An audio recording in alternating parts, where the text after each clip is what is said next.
4월 20일 목요일입니다. 오늘 새벽 우리에게 주시는 하나님의 말씀은 사무엘상 21장 1절로 9절까지의 말씀입니다.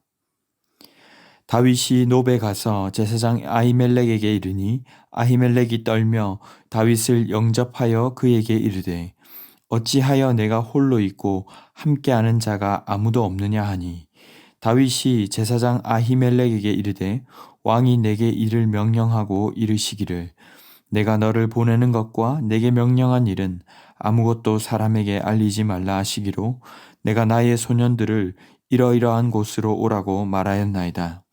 이제 당신의 수중에 무엇이 있나이까? 떡 5덩이나 무엇이나 있는 대로 내 손에 주소서 하니 제사장이 다윗에게 대답하여 이르되 보통 떡은 내 수중에 없으나 거룩한 떡은 있나니 그 소년들이 여자를 가까이만 하지 아니하였으면 주리라 하는지라. 다윗이 제사장에게 대답하여 이르되 우리가 참으로 3일 동안이나 여자를 가까이 하지 아니하였나이다. 내가 떠난 길이 보통 여행이라도 소년들의 그릇이 성결하겠거든. 하물며 오늘 그들의 그릇이 성결하지 아니하겠나이까 하매 제사장이 그 거룩한 떡을 주었으니 거기는 진설병 곧 여호와 앞에서 물려낸 떡밖에 없었음이라. 이 떡은 더운 떡을 드리는 날에 물려낸 것이더라. 그날에 사울의 신하 한 사람이 여호와 앞에 머물러 있었는데 그는 도액이라 이름하는 에돔 사람이요 사울의 목자장이었더라. 다윗이 아히멜렉에게 이르되 여기 당신의 수중에 창이나 칼이 없나이까? 왕의 일이 급함으로 내가 내 칼과 무기를 가지지 못하였나이다 하니 제사장이 이르되 내가 엘라 골짜기에서 죽인 블레셋 사람 골리앗의 칼이 보자기에 쌓여 에봇 뒤에 있으니 내가 그것을 가지려거든 가지라. 여기는 그것밖에 다른 것이 없느니라 하는지라. 다윗이 이르되 그 같은 것이 또 없나니 내게 주소서 하더라. 아멘.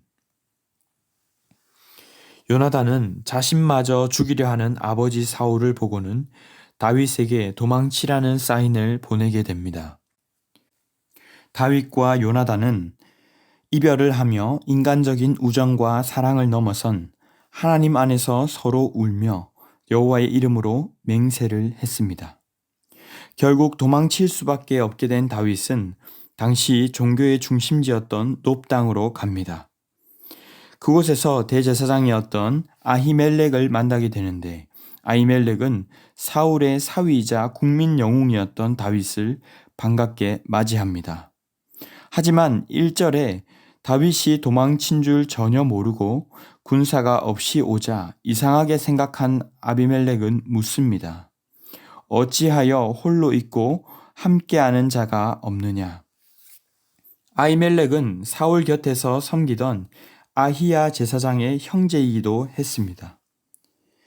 그런 줄을 뻔히 알면서도 노브로 간 것을 보면 다윗이 얼마나 급박했는지를 우리는 짐작할 수 있습니다.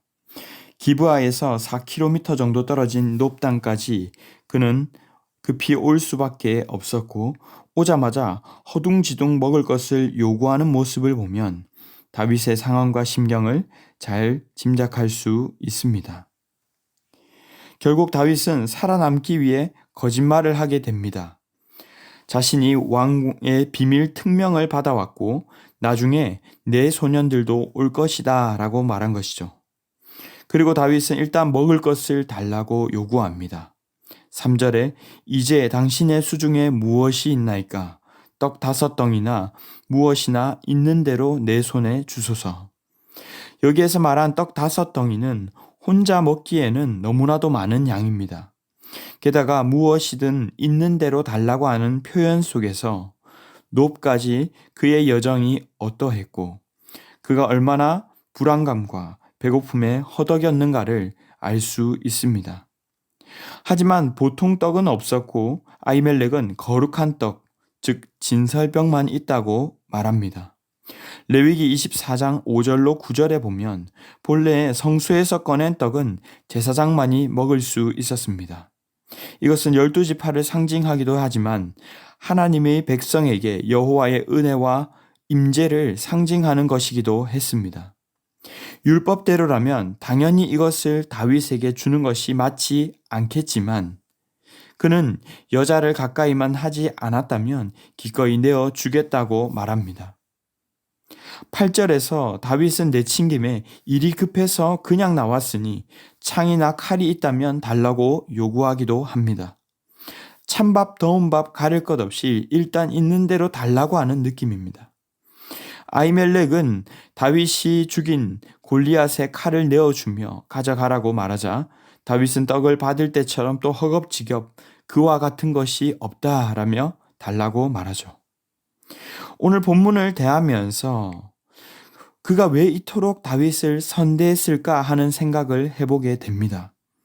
물론 사무엘상 22장 14절에서 나타나듯이 그가 다윗이 사울의 사위이고 누가 봐도 충실한 신복이었기에 그 또한 좋은 감정을 가지고 있었을 것입니다.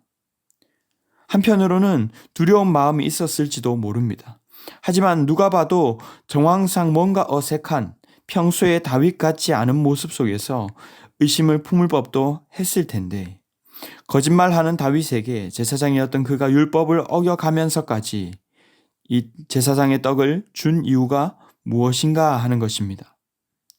여기에 대해서는 신학자들 사이에서도 여러 견해가 있긴 하지만 마가복음 2장 25절에 보면 제자들이 안식일에 이삭을 자른 것을 바리새인들이 비난하는 장면에서 예수님은 이 사건을 언급하십니다.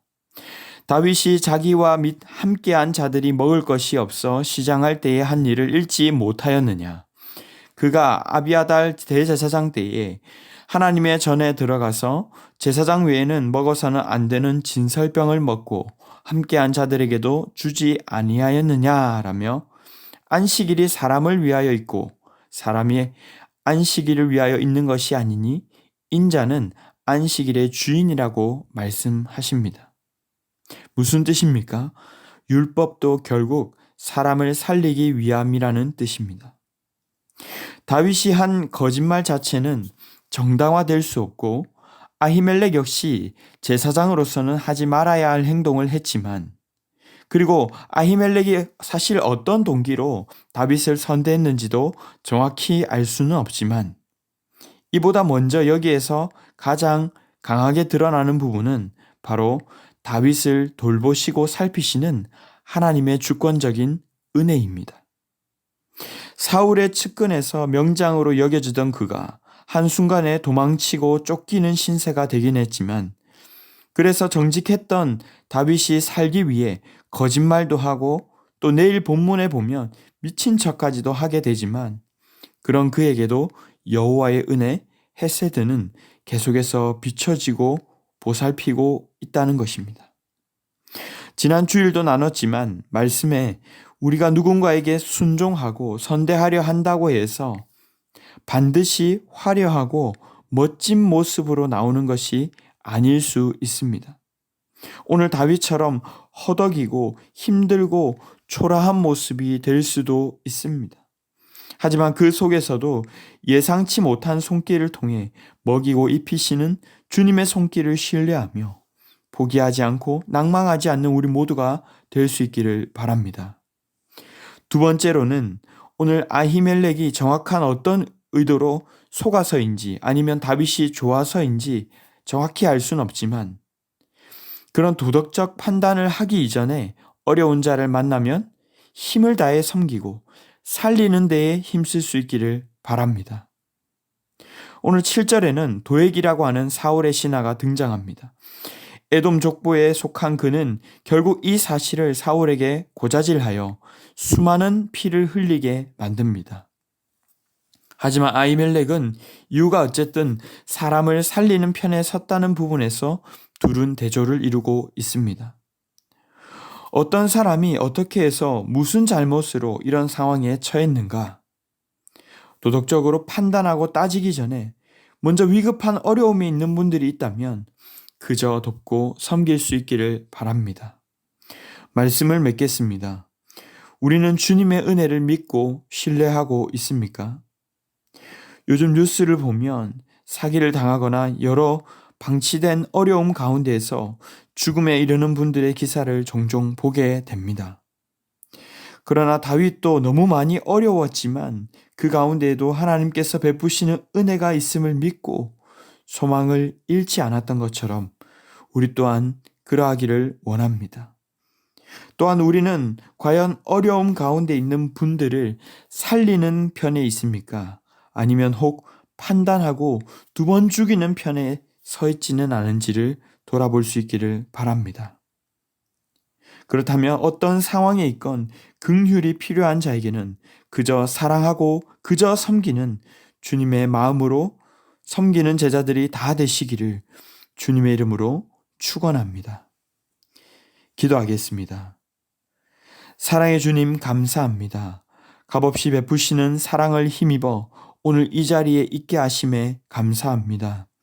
그러나 지금도 우리의 삶 속에서는 어려운 가운데 낙심하고 지친 분들이 있습니다. 그러한 분들에게 주님의 손으로 친히 위로해 주시기를 원합니다. 하루하루 순간순간의 삶을 지켜주시고 보호하여 주시옵소서.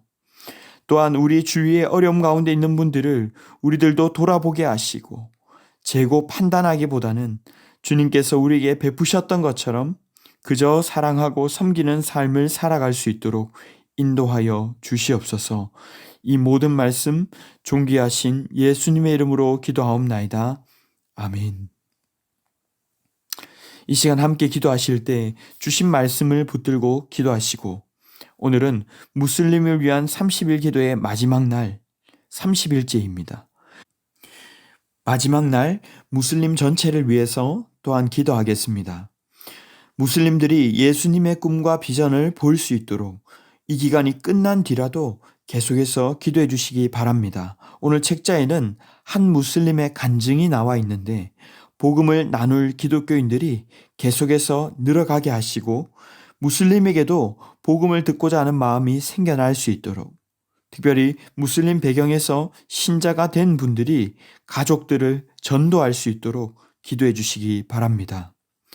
주간 기도 제목을 따라 훈련과 교육을 위해서 제자 훈련을 비롯한 평신도 훈련을 통해 예수님 닮은 온전한 주님의 제자들이 세워지게 하여 주시옵소서. 주일학교와 청년의 부흥을 위해 담임 목사님과 모든 말씀 맡은 사역자들, 주일학교 교사들을 위해서 합심 제목과 개인적인 제목으로 기도하도록 하겠습니다. 함께 기도하겠습니다.